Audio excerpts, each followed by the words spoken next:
كل بدعة ضلالة وكل ضلالة في النار. اللهم إنا نعوذ بك من عذاب النار. بعد يكم حميدي الله جل وعلا وزاك فضيلة zilizo nyingi mno juu yetu ambazo hatuwezi kuzidhibiti wala kuziidadi. Kisha na kumsalia mtume swala na salamu ziwe juu yake, kiongozi wa umma huu, mwenye kuutakia umma huu kheri. Kisha baada ya hapo namuomba Allah tabaraka wa taala awalipe kheri nyote mlioko hapa msikitini na wale ambao wanatusikiliza kupitia online book. Wote kwa pamoja namuomba Allah awalipe kheri nyingi sana na asiwanyime katika fadhila zake, na awape taufiki ya kuyatumikia vyema masiku 10 bora yafuatayo karibuni. Tunamuomba Allah kwa uwezo wake na kwa majina yake matukufu na sifa zake za juu kabisa atupe taufiki sote. Niwaombe radhi kwa kukawia kwa sababu ambazo zilikuwa ziko nje ya uwezo wetu,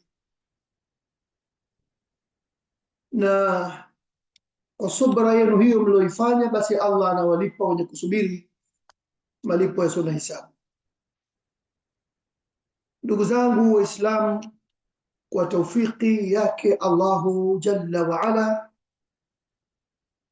tukiwa leo tuko bado katika mwezi wa Dhulqaada. Mwezi ngapi leo? 28. maana yake kesho biidhnillahi tabaraka wa taala, ambayo haiko mbali, tutaingia mwezi 29, na ikiwa utaonekana mwezi tutakuwa tumeingia katika masiku 10 bora ya mwezi wa Dhulhijja. Na ikiwa hautaonekana mwezi kwa kesho, basi tutakamilisha 30 na baadaye tutaanza masiku 10 bora haya.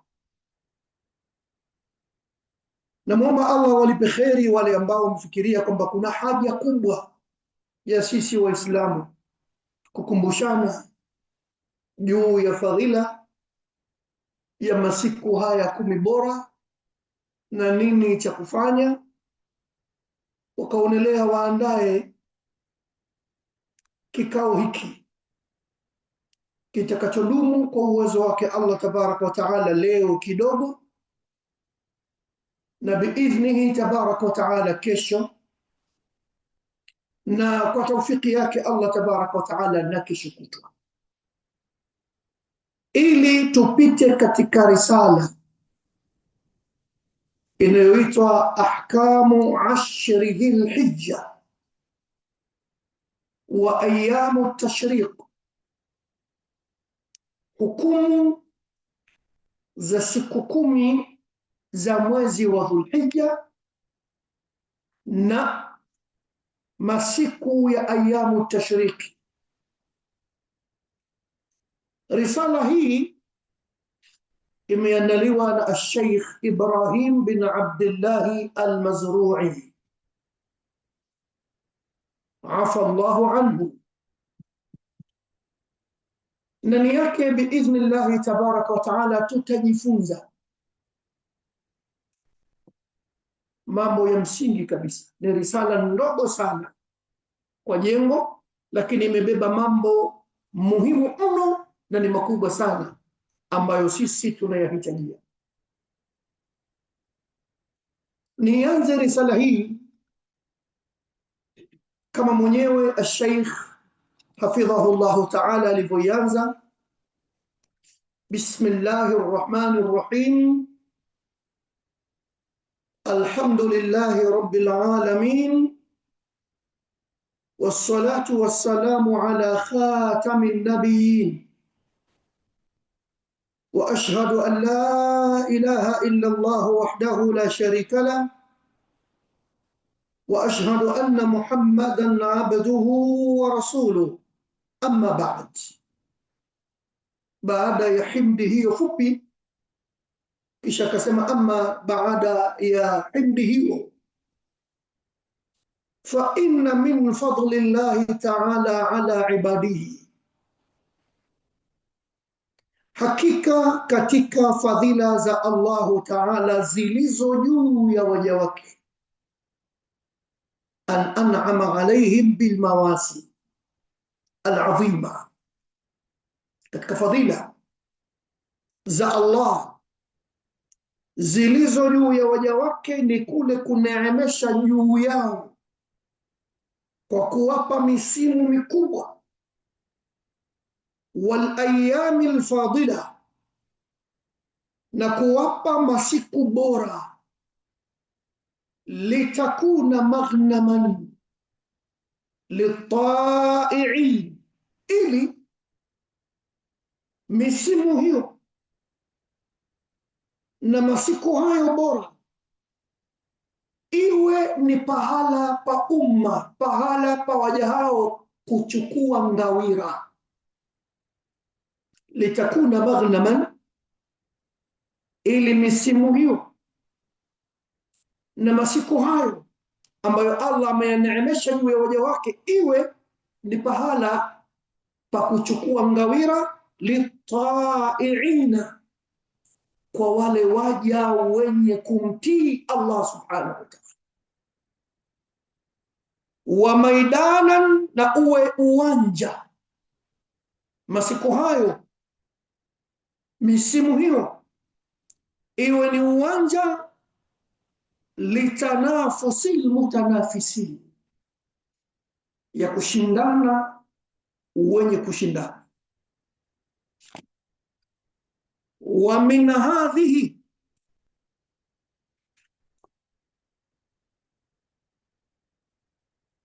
wa min hadhihi almawasim, na katika misimu hii ambayo Allah amekuwa akitoa,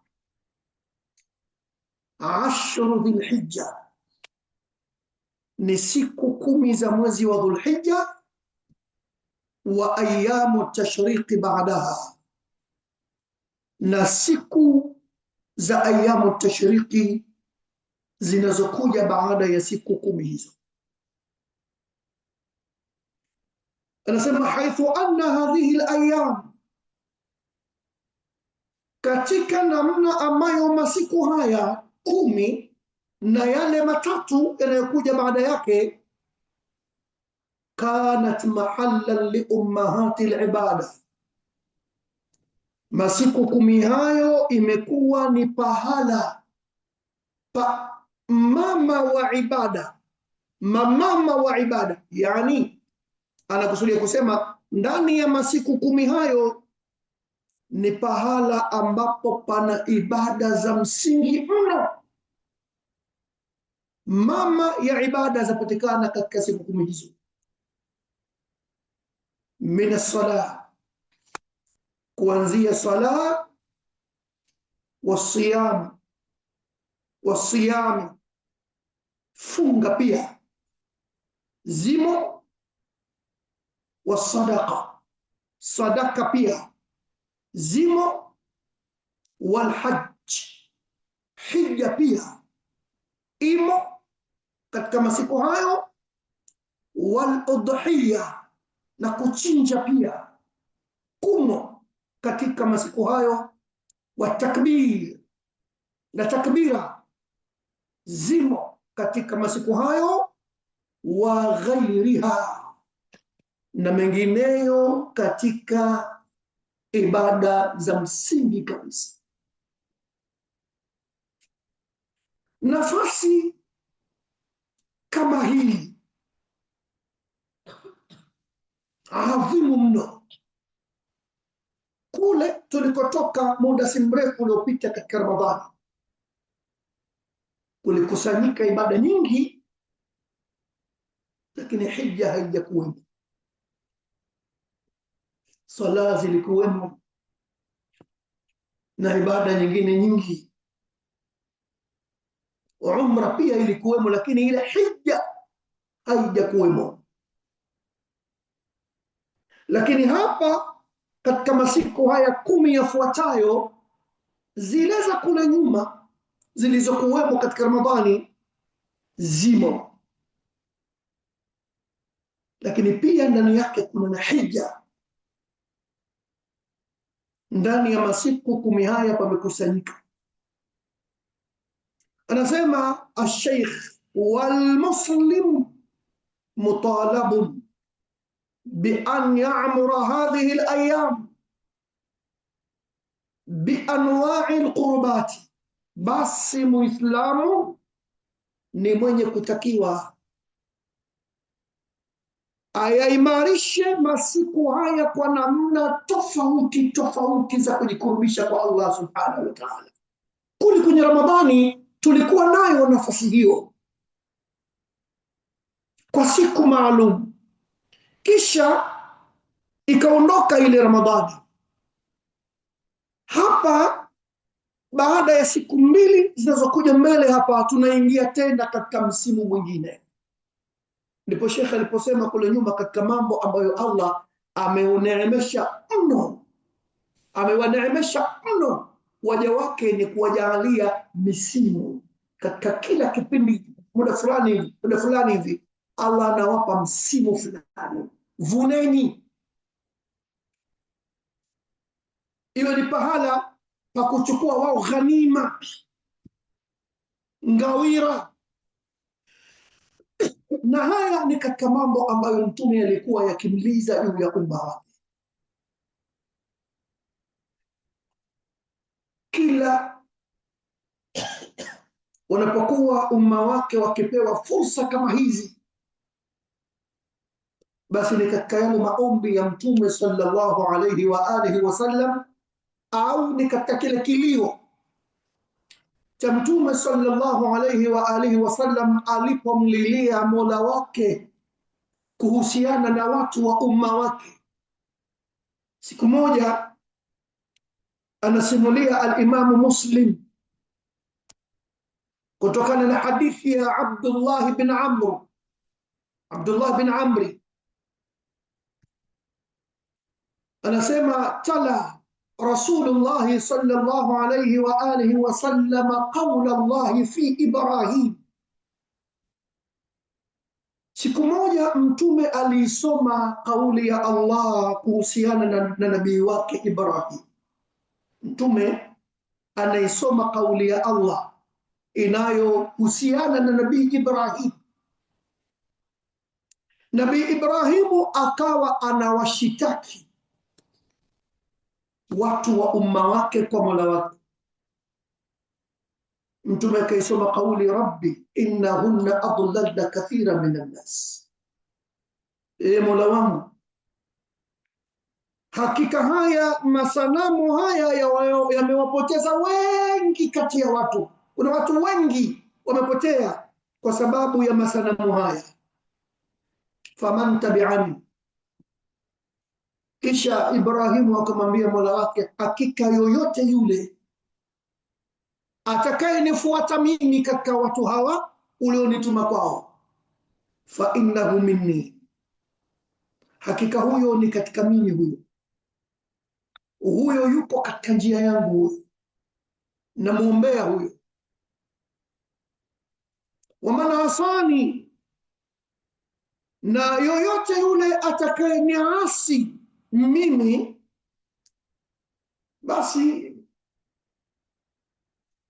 mimi naliwacha hilo kwako, utaamua mwenyewe utawafanyaje hao watakaoniasi. Mtume akaona anawashitaki huyu kwa Mola wao, Kisha akaendelea mbele akaisoma kauli ya Allah mtume kuhusiana na nabii mwingine Isa alayhi salam, na yeye akiwa anawashitaki watu wa umma wake, anamwambia Allah tabaraka wa taala, in tu'adhibhum,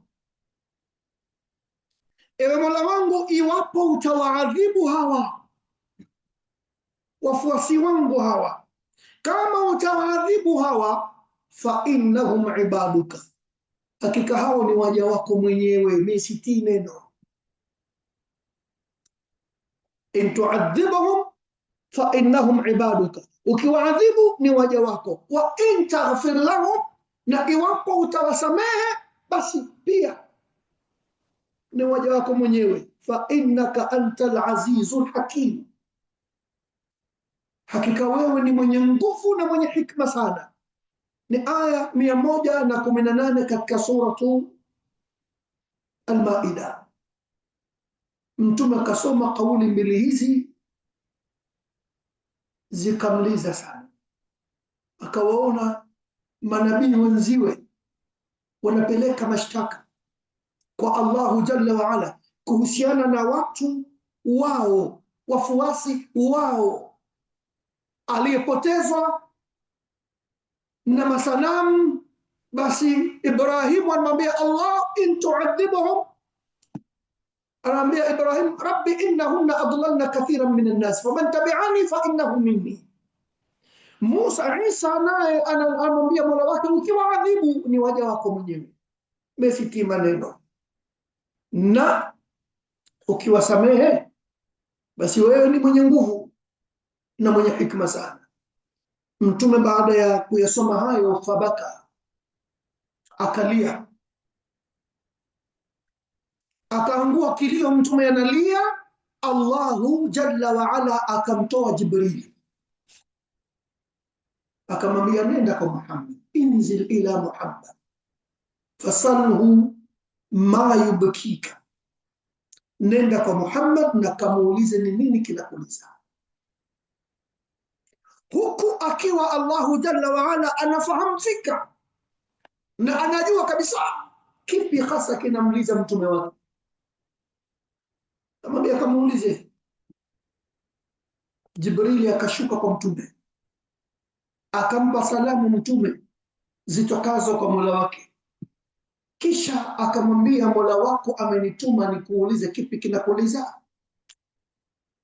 Mtume akamwambia Jibril, ummati, ummati ya Jibril, kilio changu mimi ni watu wa umma wangu, nalilia watu wa umma wangu. Sisemi mimi kama alivyosema Ibrahim kuhusiana na watu wa umma wake, sisemi mimi kama alivyosema Isa kuhusiana na watu wa umma wake. Mimi nalia kwa Mola wangu kuhusiana na watu wa umma wangu. Nabiyur rahma, huyu nabii wa rahma. Jibril akarejesha jawabu kwa Mola wake kwamba anasema Muhammad, ummati, ummati, umma wangu. Mola wake akarejesha tena jawabu jingine kwa mtume wake, kamwambia Jibril, nenda kamwambia Muhammad, inna sanurdika fi ummatika wala nasuuka, hakika sisi tutakufanya Muhammad uridhie juu ya umma wako na wala hatutakufanya ukajisikia vibaya. Basi miongoni mwa mambo ambayo mtume kapewa ni kama haya juu ya umma wake, ili wewe utukue ngawira katika masiku kama haya ambayo Allah amekuwa akiyatoa katika kila muda.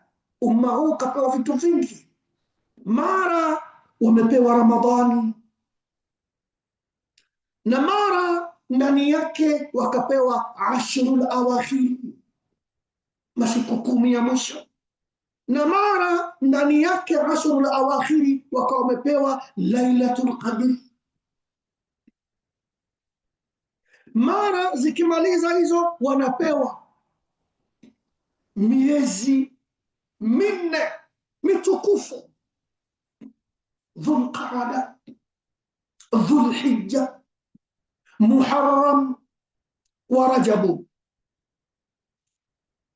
Mara ndani ya Dhulhijja wakapewa al-ashru al-awakhir, al-ashru al-awail, 10 za mwanzo, na mara ndani yake wakapewa mchana wa Arafa. Kule walipewa Lailatul Qadri, huku katika 10 za mwisho zilikuwa kule wakapewa Lailatul Qadri, huku katika 10 za mwanzo wakapewa mchana wa Arafa.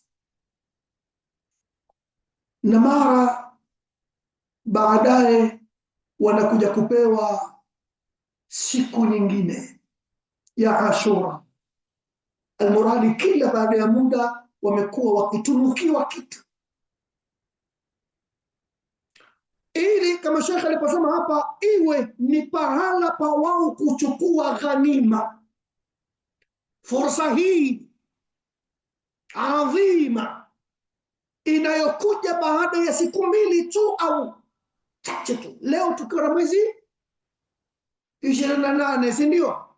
Kesho 29, ukiandama kesho tunaanza al-ashru, 10 bora, ambazo ndani yake zimekusanya sala, zimekusanya saumu, zimekusanya sadaka, zimekusanya hija, zimekusanya kuchinja, zimekusanya takbira na mengineyo mengi. Fursa kama hii itakupita-pitaje Muislamu?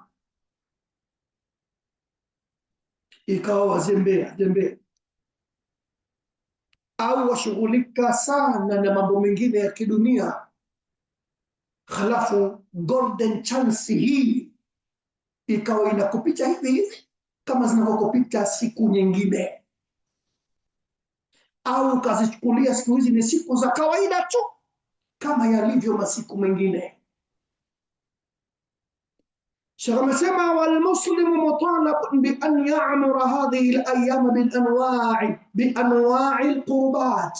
Basi Muislamu ni mwenye kutakiwa kuamirisha masiku haya, kuyapitisha masiku haya, kushughulika na masiku haya bi anwa'i al-qurbati, kwa aina mbalimbali za kujikurubisha kwa Allah. Sali sana, sali sunna mno, funga, toa sadaka kwa wingi, msabihi Allah, fanya takbira kwa wingi mno, fanya tahmidi kwa wingi sana. Unapewa nafasi hiyo ya kufanya hivyo, uchukue ngawira. Wa alayhi an yata'allama al-ahkam al-shar'iyya al-muta'alliqata biha. Sheikh anasema, na ni juu yake Muislamu kujifunza. Wa alayhi an yata'allama al-ahkam al-shar'iyya, ni juu yake Muislamu kujifunza hukumu za kisheria al-muta'alliqata biha, zenye kufungamana na masiku hayo bora. Ajifunze hukumu za kisheria zinazofungamana na masiku 10 hayo bora. Akiingia kwenye masiku hayo, ana mambo ya kisheria ambayo tayari amekwisha jifundisha. Liyuhsin istighlalaha, ajifundisha hukumu hizo ili afanye vizuri kuyatumia masiku 10 bora hayo na yale matatu yanayofuata baada ya 10 kama yanbaghi. Atumia masiku hayo kama inavyotakikana. Ndio Waarabu wana maneno ya busara, wanasema al-aqil man adraka qadra nafsi wa adraka sharafa zamani. Al-aqilu, mtu mwenye akili barabara. Man adraka qadra nafsi, ni yule mtu aliyediriki cheo cha nafsi yake, ni mtu aliyejitambua yeye ni nani. Yeye ni Muislamu. Baada ya kujitambua huko, akaamka wa adraka sharafa zamani, akadiriki sharaf ya zama zake anazoishi. Anajua sasa niko kwenye zama gani, natakiwa nifanye nini. Huyu ndio mtu mwenye akili. Wako wengi ambao hawajitambui wala hawajui wanapita katika zama zipi, na wala hawajui nini cha kufanya katika zama hizo. Wapo tu na football zao na series zao, hawajui ayyamul ashri za Dhulhijja, wala hawatambui wako katika miezi mitukufu hivi sasa, wala hawatambui wanatakiwa wafanye kitu gani. Al-aqilu, mwenye akili barabara, aliyejitambua, aliyeamka. Man adraka sharafa, man adraka qadra nafsihi, ni mtu aliyediriki thamani ya nafsi yake, cheo cha nafsi yake, akajitambua. Baada ya kujitambua sasa, wa adraka sharafa zamani, akadiriki utukufu wa zama anazoishi, zama anazozipitia. Anapita kwenye zama gani na anatakiwa afanye nini. Huyo ndio mtu mwenye akili. Sheikh anasema kwenye risala yake, wa ahammu masail albahth ma yali, na ya muhimu mno katika masala ya bahthi aliyoyafanyia bahthi kwenye risala hii atakaoyazungumza, ma yali, ni haya yafuatayo. La mwanzo atazungumza kwenye risala hii fadlu ashri dhulhijja, ubora fadhila za siku 10 za Dhulhijja. Kisha cha pili atakizungumza humu ma yatajannabuhu fil ashri man arada al-udhiya, ni kitu gani ambacho ajiepushe nacho katika masiku 10 haya yule mtu ambaye anakusudia kuchinja. Mtu ambaye anakusudia kuchinja ile siku ya yaumun nahri, pengine keshapeleka pesa zake sasa hivi zamani nyumbani huko, ikifika siku ya kuchinja achinjiwe, au keshajiandaa ana nia ya kutaka kuchinja. Sasa huyu ana vitu anatakiwa afanye kabla ya kufika huko. Kwa hiyo ni kitu gani ajiepushe nacho kabla ya kuchinja? Kwa hiyo atazungumza humu ma yatajannabuhu fil ashri, ni kitu gani ambacho atatakiwa ajiepushe nacho yule anayekusudia kuchinja katika hizi siku 10. Man arada al-udhiya, yule anayekusudia kuchinja, nini ajiepushe nacho? Atazungumza. Na cha tatu al-a'malu wat-ta'atu fil ashri, atazungumza amali njema na taa katika masiku 10. Wa minha, na miongoni mwa hizo amali njema, alhajj wal udhiya, ni hija na kuchinja. Atazungumza hayo. Cha nne atakachokizungumza humu fadlu yaumi arafa, fadhila ubora wa siku ya Arafa, wa takbiru fihi, na takbira ndani yake. Na cha tano fadlu yaumi nahri, ubora wa siku ya kuchinja, wa ahkamuhu, na hukumu zake. Na cha mwisho cha sita atazungumza fadlu ayami tashriqi wa adabuhu, fadhila za zile ayamu tashriqi na adabu zake. Na tunakwenda au ulisema leo kusema kidogo. Tayeb, anasema twende tuangalie la mwanzo fadlu ashri dhulhijja, fadhila za siku 10 za Dhulhijja. Sheikh anasema inna Allah azza wa jalla, hakika Allah azza wa jalla faddala ba'd ash-shuhuri wal ayami wal layali, hakika Allah amefadhilisha, ameboresha, yamekuwa ni bora baadhi ya miezi na michana na misiku, ala baadhi, ameifadhilisha, ameiboresha, hiyo ni bora juu ya nyingine, juu ya baadhi nyingine. Yani kuna miezi ni bora kuliko mingine, na kuna michana ni bora kuliko mingine, na kuna misiku ni bora kuliko mingine. Kafanya hivyo liyakuna dhalika aunan lilmuslimin fi ziyadati al-amali war-raghba fi at-ta'a wa tajdid an-nashat liya'dhuma ajruhu. Amefanya hivyo Allah kuboresha baadhi ya miezi na baadhi ya misiku na baadhi ya michana, liyakuna dhalika aunan lilmuslimi, ili jambo hilo liwe ni kisaidizi kwa Muislamu, fi ziyadati al-amali, katika kufanya ziada katika amali, kwamba waambiwa sasa siku hizi ni bora ili ufanye amali kwa ziada.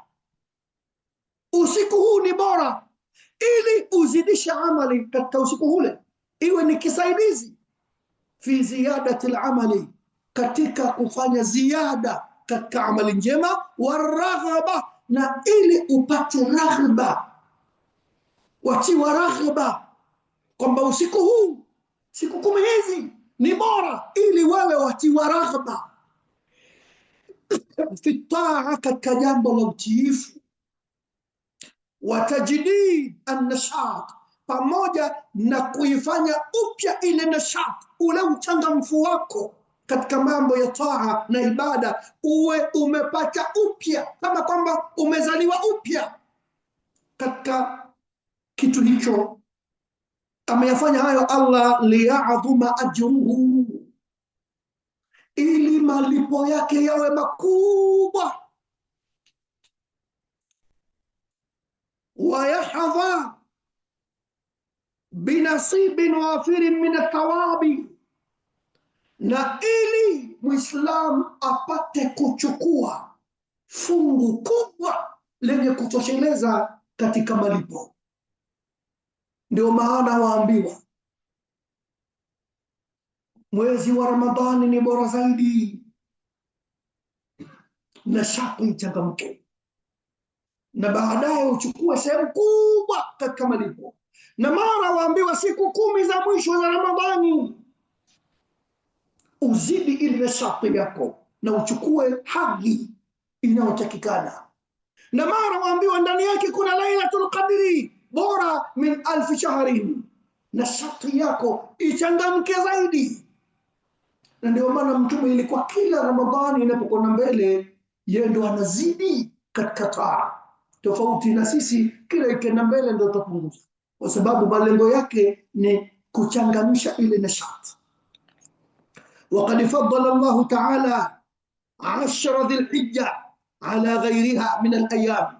Sheikh anasema, na kwa hakika amefadhilisha Allah, sio mwingine, Allah amefadhilisha, amezifanya ni bora siku 10 za mwezi wa Dhulhijja ala ghairiha min al-ayyam, amezifadhilisha siku hizo juu ya nyinginezo katika siku hizi, ni bora zaidi kuliko siku nyingine zozote. Fa'an ibn Abbas radhiyallahu anhuma عن النبي صلى الله عليه وآله وسلم, hadithi inatokana na sahaba Ibn Abbas, Allah muiradhi, yeye amepokea kutoka kwa Mtume swalla na salamu ziwe juu yake. Mtume akasema hivi, ma min ayamin,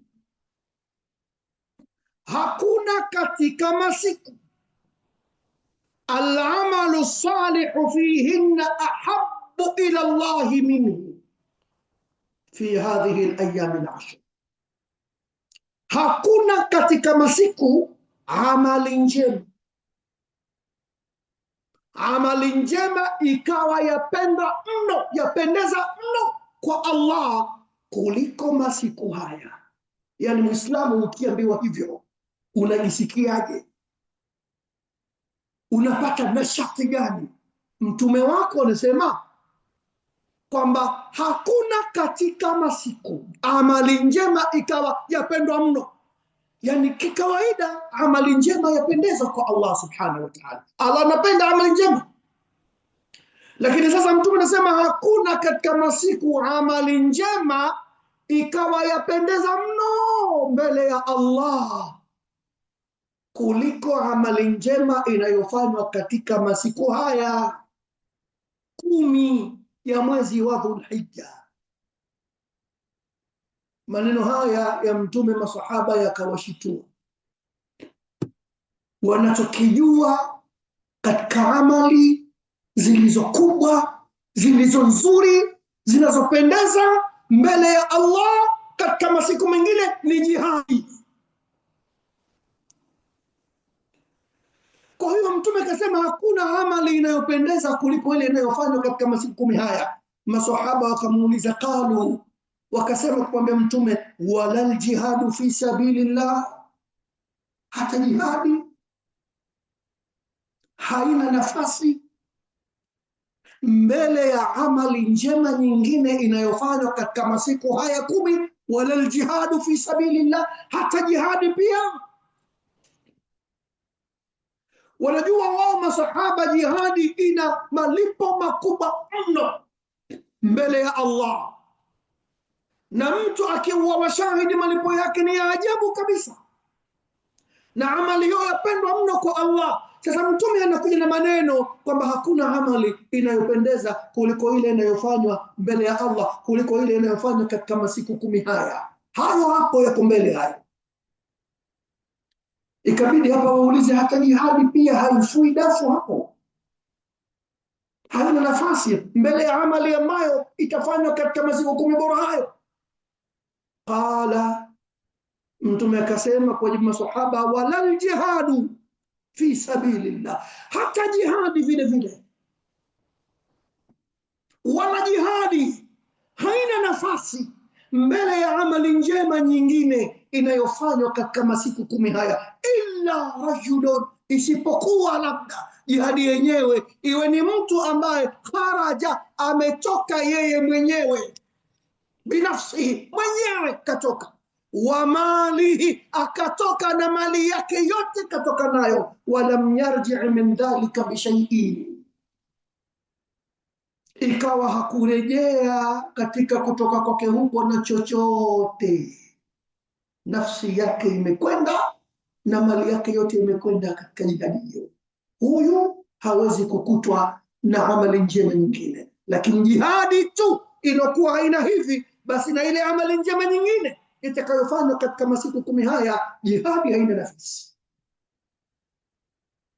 Muislamu, unaposikia maneno ya namna kama haya ya Mtume, na siku zenyewe ndio hizi hapa mbele yako, tukio mwezi 29, mwezi 28 leo, kesho 29, pengine kesho kutwa tunaamka nayo, inaanza ile ashru min Dhulhijja, na wasikia maneno kama hayo ya Mtume, unadhani au unadhamiria kufanya nini?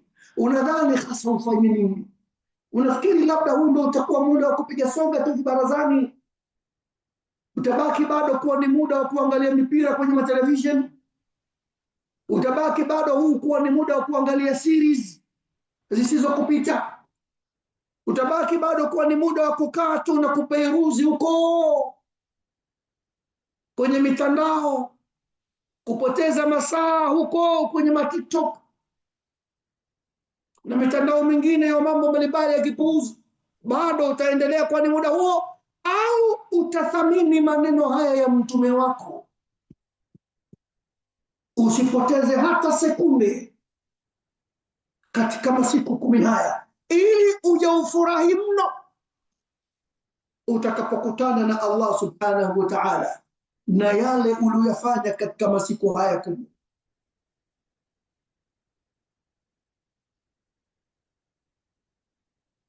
Sheikh anasema,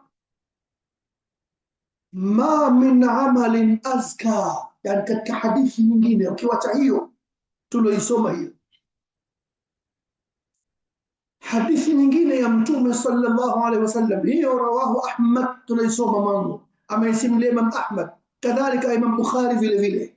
na Abu Daud na wengine wamesimulia. Hadithi nyingine Mtume kasema, ma min amalin, hakuna katika amali yoyote ile, azka inda Allah, iliyokuwa takatifu zaidi mbele ya Allah subhanahu wa ta'ala azza wa jalla, wala a'zam ajra, wala hakuna amali yoyote ile yenye malipo makubwa mno, min khairin, kuliko kheri ambayo yaamaluhu fi ashri al-adha, kuliko amali ambayo ataifanya mtu katika siku 10 za kuchinja, siku 10 za mwezi wa Dhulhijja. Hakuna amali takatifu azka mbele ya Allah subhanahu wa ta'ala kuliko kheri yoyote ile ambayo ataifanya mtu kheri hiyo katika siku 10 za adha, yani siku 10 za mwezi wa Dhulhijja za mwanzo. Sasa Muislamu, ukisikia maneno kama haya yenye kuamsha himu, halafu ukaonekana kama masiku haya yanakupita kama masiku mengine ya kawaida, itakuwa hujamuelewa mtume wako, hujaelewa kauli mbiu hii ya mtume wako, hujalielewa lengo hapa la mtume wako kuzungumza maneno haya. Hadithi hii ya pili rawahu ad-Darimi, amesimulia al-Imam ad-Darimi, kadhalika pia imo katika Irwaul Ghalil. Sheikh anasema, wa hadha dalilun, hii ni dalili tosha, ala fadli ayami al-ashri dhil-hijja, ni dalili tosha juu ya ubora wa masiku 10 ya mwezi wa Dhulhijja, ala ghairiha, juu ya masiku mengine, min ayami sana, katika masiku ya mwaka, lianna Rasulullah sallallahu alayhi wa alihi wa sallam, kwa sababu mtume shahida, ametoa ushuhuda, biannaha afdal al-ayyam, kwamba masiku hayo 10 ya Dhulhijja ni bora ya masiku, lilamali salihi, kwa ajili ya kufanya amali njema, wa hatha fiha, na amehimiza mtume ndani yake masiku hayo, ala al-amali salihi, juu ya mtu kufanya amali njema, wa amara fiha, ameamrisha ndani ya masiku 10 hayo, bikathrati tasbihi, kwa kukithirisha tasbihi, kithirisha mno, subhanallah subhanallah, kauli ya subhanallah, kithirisha mno kuizungumza kauli, watahmidi, na kumhimidi Allah, alhamdulillah, kithirisha kwa wingi mno ndani ya masiku hayo kumhimidi Allah, watakbiri, na kupiga takbira, Allahu akbar Allahu akbar, fanya kwa wingi mno.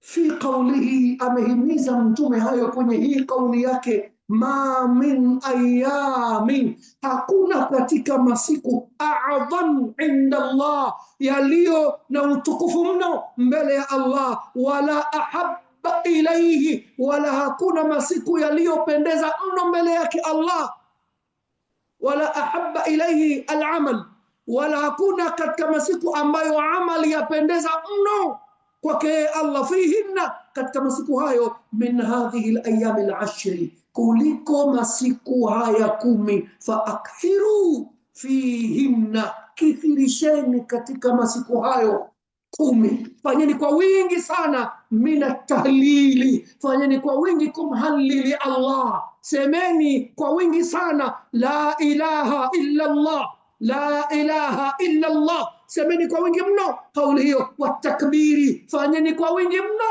kumkabiri Allah, Allahu akbar Allahu akbar, kithirisheni, lifanyeni liwe limekithiri hilo, watahmidi, na kumhimidi Allah, fanyeni kwa wingi mno. Hadithi hiyo rawahu Ahmad, amesimulia al-Imam Ahmad, wa qawahu bishawahidihi al-Albani, na akaitia nguvu hadithi hiyo kwa shuhuda zake mbalimbali al-Imam al-Albani, al-Sheikh al-Albani.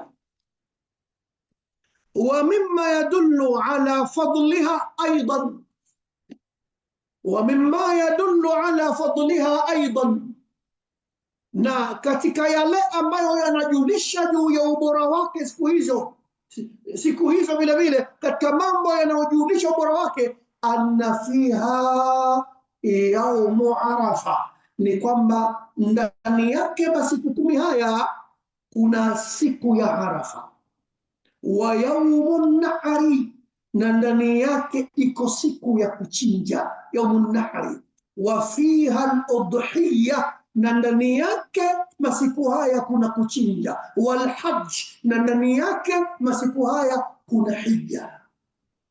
Qala Ibn Hajar rahimahullah, amesema al-Imam Ibn Hajar Allah amrehemu, walladhi yadhhar, Ibn Hajar anasema na ambalo liko wazi linadhihiri, walladhi yadhhar, na jambo ambalo linadhihiri wazi wazi, anna sababa fi imtiyazi 10 dhilhijja, kwamba sababu ya kupwekeka kiaina yake siku 10 hizi za Dhulhijja, limakani ijtimai ummahati alibadati fihi, ni kwa sababu ya nafasi ya kukusanyika pahala pamoja mamama wa ibada yamekusanyika ndani ya siku hizo. Wa hiya sala, nayo katika mama wa ibada ni sala, imo ndani ya siku hiyo. Wasiyamu, na katika mama wa ibada ni saumu, zimo ndani ya siku hizo. Wasadaqa, kadhalika sadaka. Walhajj, kadhalika hija. Wala yataatta dhalika fi ghairihi, wala hayapatikani hayo katika masiku mengine yasiyokuwa masiku haya. Hayo yanapatikana katika Fathul Bari.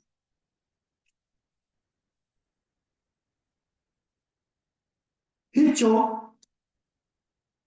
kwa ufupi sana Sheikh amezungumzia ubora wa masiku hayo.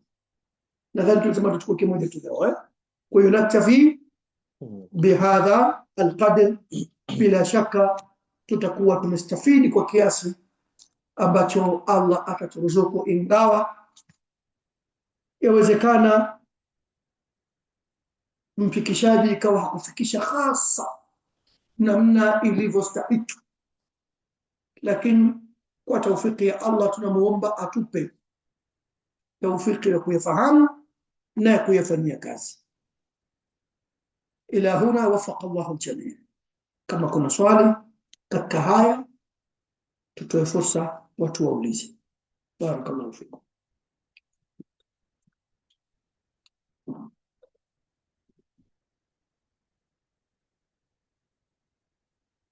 Naam, nadhani hakuna swali au maswali, nadhani kwa hakuna. Barakallahu fikum, jazakumullahu khairan, Allah barik na kulipe kila la kheri.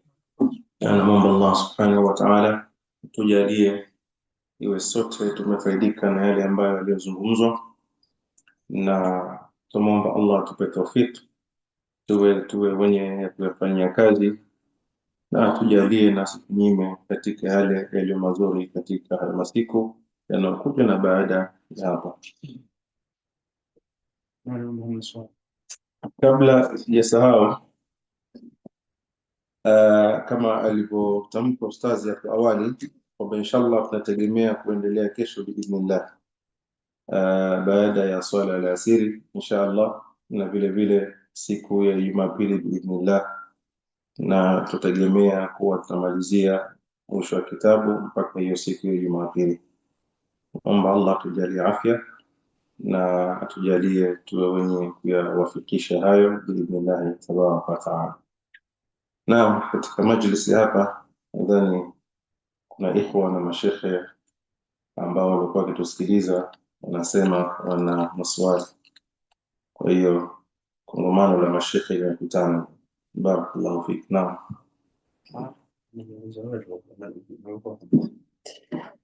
Khair inshallah, barakallahu fikum. Basi tamalizia hapa kwa leo.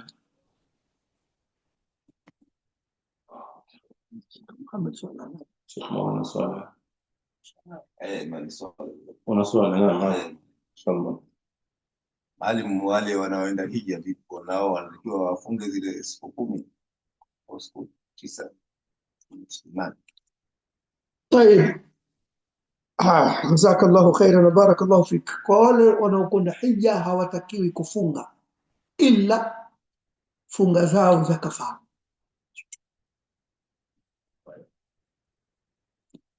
Sawa, kuna funga zile za kafara. Usipofanya hivyo utakiwa ufunge sawa siku kadhaa katika hija na nyingine ukirejea. Kwa hiyo funga zao ni zile za kafara. Hizi zinatuhususia ambao hatujaenda. Allah tupe tawfiki ya kweli. Naam. Basi hamna swala hapo kwa sababu sisi tulipoenda kuna watu walikuwa wanafunga jana. Pengine wakifunga kafara unafunga hizi hiyo maulama kama wanaswali basi tunasito kama basi hamna maswali. Naam, min as-sunnah ni hivi. Kwa nafunga kuna jamaa nani mimi nilikuwa sijui hicho. Allahu musta'an. Jazakallahu khairan. Naam.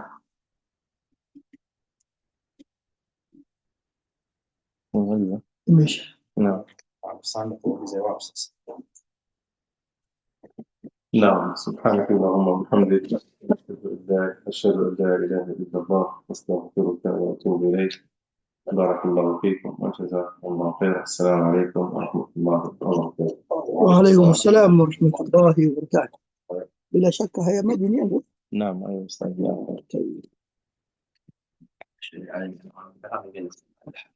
Kita kemungkinan Allah.